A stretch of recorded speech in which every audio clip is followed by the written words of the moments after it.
香港呢個咁美麗嘅城市，除咗繁華忙碌嘅一面之外，仲有好多地方值得大家慢低腳步去欣賞一下。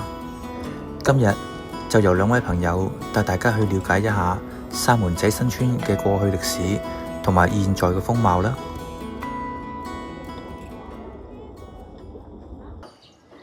喂，善叔，最近有冇去過三門仔啊？有啊，上個禮拜先去完嚟，幾靚㗎。你仲記唔記得三門仔喺邊呢？當然記得啦，三門仔以前係一個漁村嚟噶嘛，環境優美，海景更加一流啦。係啊，三門仔嘅歷史真係好值得了解下㗎。不如我哋一齊去睇下啊！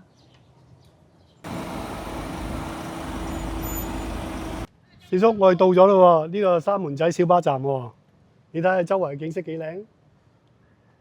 咦，有叔，呢度有間教堂喎。話說以前咧，呢度傳福音咧，用隻福音船嘅，咁去周圍啲村落嗰度傳福音。自此之後咧，因為呢度咧越嚟越多居民，咁所以咧呢度咧就起咗間教堂俾佢哋，係方便啲村民嚟呢度崇拜咁樣嘅。咦，有叔，呢條路咧就係去咧馬屎洲嗰個地質公園嗰度噶。咁同埋嗰度亦都有個村咧講解翻三門仔村嗰啲歷史嘅。呢度好多遊客喺呢度周圍行下噶喎，不如我哋邊行邊講啦。好啊！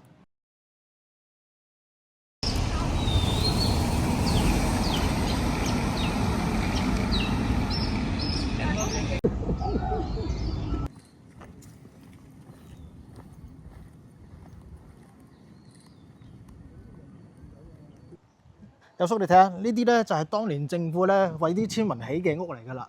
咁呢啲屋咧全部咧間黐埋晒一齊，咁樣佢哋咧啲鄰里關係咧就咁樣打成一片噶啦。佢哋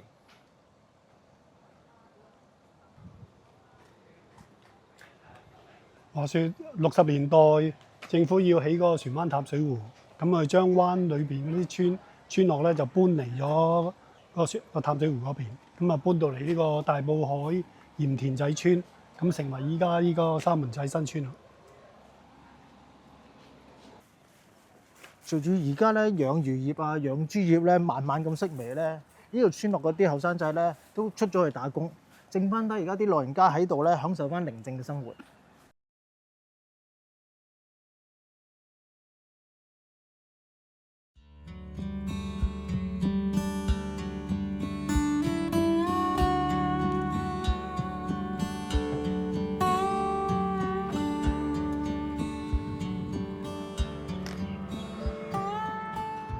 三門仔唔單止係一個旅遊景點，仲有好多文化遺產需要我哋保護。都係㗎，而家越嚟越多人都關注我哋香港嘅本土文化。你睇下呢個日落幾靚，真係令人心曠神怡啊！係啊，但我心裏面有個憧憬，希望可以香港嘅文化保育可以再做好啲，希望可以多啲本地同海外嘅人多啲了解我哋香港嘅歷史背景。